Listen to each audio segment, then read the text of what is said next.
हनुमान जी भी अपने इतने श्रोता हैं, इतने कुशल श्रोता हैं, इतने कुशल श्रोता होते हुए भी वो आगे भगवान की कथा में नहीं बैठते। वो हमेशा अपना कहीं दूर ही स्थान रखते हैं। कथा तो वो सुनते रहते हैं भगवान की, लेकिन कहीं ना कहीं दूर ही स्थान रखते हैं कि मेरे से प्रभु की कथा सुनने में कोई चूक ना हो जाए, मेरे से प्रभु की कथा सुनने में कोई गलती ना हो जाए, जो प्रभु मेरे पर नाराज हो जाए, भगवान मेरे पर नाराज हो जाए। इसलिए ये औषधि है। जब डॉक्टर इंजेक्शन लगाता है ना तो सावधानी रखनी पड़ती है ना। तो ये जो कांतस्य है, जो तुम्हारे घर में क्लेश फैले हुए हैं, जो तुम्हारे मन शांत नहीं रहते, जो तुम्हारे चित्त स्थिर नहीं रहता, तुम्हारा मन बड़बड़ाई ही करता, तुम्हारे मन में विचार चलते रहते, उन्हीं को शांत करने का ये औषधि है, भव औषधि। भव के रोगों को मिटाने के लिए, भव मतलब संसार, संसार के रोग, काम क्रोध लोभ मोह मद ईर्ष्या, इनको मिटाने के लिए ये एक औषधि है, जो औषधि आपको व्यासपीठ से दी जा रही है, अथवा तो आपको उसकी घूंटी पिलाई जा रही है। अगर एक बार भी कोई 2-4 लाइनें भी हृदय में चुभ गई जाके तो जीवन बदल ही जाएगा, ये बात निश्चित है। 2-4 लाइन मात्र 7 दिन की कथा में 2-4 पंक्तियां भी अगर याद करके अपने हृदय में हरि के चित्त में लगाने की कोशिश करी, जीवन परिवर्तित हो जाएगा। धन दौलत किसी को सुख नहीं दे पाया, संपत्तियां किसी को सुख नहीं दे पाई, बड़े बड़े महल भी किसी को सुख नहीं दे पाए, बड़े बड़े गाड़ी घोड़ा भी किसी को सुख नहीं दे पाए। इनमें सुख नहीं रखा हुआ है। ईश्वर अंश जीव अविनाशी, चेतन अमल सहज सुख राशि। हम सब ईश्वर के अंश हैं, चेतन हैं, अमल मतलब विनम्र हैं, और सुख की राशि हमारी बताई गई है। जो हम अपने आत्म तत्व की राशि खोजते हैं तो हमारी सुख की राशि है। मत पड़ो ज्यादा इन चक्करों में, मेष वृष मिथुन कर्क सिंह कन्या। अगर भगवान के हो रहे हो तो किसी ज्योतिष में पढ़ने की आवश्यकता नहीं। अगर भगवान के नहीं हो रहे हो तो सभी ज्योतिषे लागू हैं, क्योंकि ग्रह काल ग्रह गोचर तो उन्हीं की सत्ता से संचालित है ना। भगवान की शक्ति से सूर्य भी अपना ताप पृथ्वी पर डाल पाता है।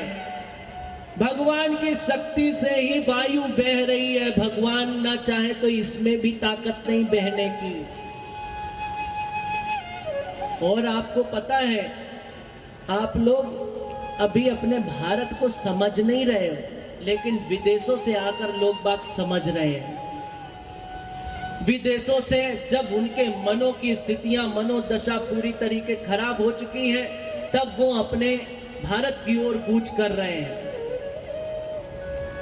और यहाँ पर आकर शांति का अनुभव लेना चाहते हैं। भगवान की कथा का, कीर्तन का, रसों का पान कर रहे हैं। वो बड़े बड़े जो डॉलर खर्च किया करते हैं वो सब भारत की ओर भाग रहे हैं, और हम अपनी संस्कृति को, हम अपनी सभ्यता को, हम अपने संस्कारों को भुलाए चले जा रहे हैं। ये बात आप गांठ बंद के रख लो। जितने लोग बैठे हो, अपने आप भक्ति करना चालू कर दो, सब चीजें आ जाएंगी। भगवान का नाम लेना चालू कर दो, सब चीजें आ जाएंगी। बस केवल एक ही काम करना, भगवान का नाम लेना। घर के कार्य करते हुए भगवान का नाम लेना, बगल वाले को बताना नहीं मैं भगवान का नाम ले रहा, मैं तुम्हारा कार्य कैसा करूं। तो तुम्हारी भक्ति दिखावा है, तो तुम्हारी भक्ति दिखावा है, फिर किसी काम की नहीं है। तुम भगवान का कब नाम लेते हो ये किसी को दिखना नहीं चाहिए, ये किसी को पता नहीं पड़ना चाहिए। तुम कब लेते हो, कब नहीं लेते, ये किसी को मालूम तक नहीं लगना चाहिए, क्योंकि ये गोपनीय विषय है। भजन भोजन नारी एकांत के अधिकारी। भोजन एकांत में, भजन एकांत में, नारी प्रसंग सब एकांत में, ये सब एकांत के अधिकारी हैं।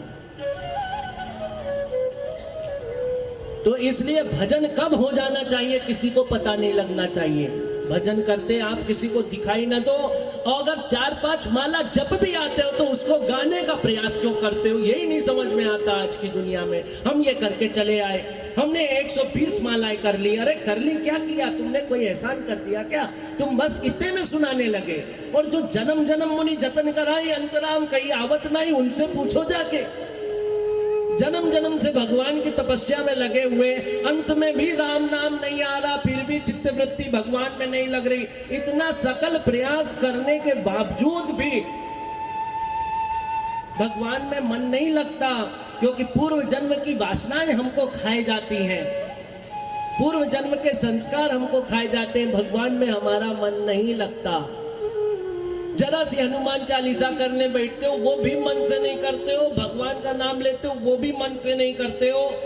वो किसी से पूछो, कहे 2 अगरबत्ती लगा देता हूं, क्यों? भगवान की नाक में धुआं घुसेड़ के उसके नाक में खुजली दिया करते हो। अगरबत्ती लगाने से क्या हो जाएगा भाई? बताओ मेरे को। 2 अगरबत्ती लगा के तुम क्या कर लिए? उसको क्या जरूरत है? उसकी नाक में तुम भगवान को काला उर्किए दे रहे हो। तो सत्य कहते हैं, भाव पूर्वक अगर तुम अगरबत्ती भी लगाओ और बैठ के वहां 4 नाम लो, जब वो धुआं अगरबत्ती का राम नाम में मिल जाएगा, कृष्ण नाम में मिल जाएगा, तब जाकर प्रभु उसको इतने आनंद से सुनेंगे कि कौन भक्त है जो हमारा नाम ले रहा है। 2 बत्तियां लगा के तुम क्या कर रहे हो? मेरे को समझ में नहीं आता। नर्मदा क्षेत्र में जब से मैं 2 अगरबत्ती लगा देते, क्या कर रहे हो? नाक में धुआं घुसेड़ रहे हो भगवान के। खांसी हो जाएगी उनको, काले पड़ जाएंगे। आप भावना पूर्वक अगरबत्ती भी नहीं लगाओ, उनका नाम पुकारो कि चले आओ, तो बस इतने में काम हो जाएगा। ज्यादा बहुत करने की जरूरत नहीं, बताने की जरूरत नहीं है कुछ भी। और नाटक बिल्कुल नहीं होना चाहिए भक्ति में।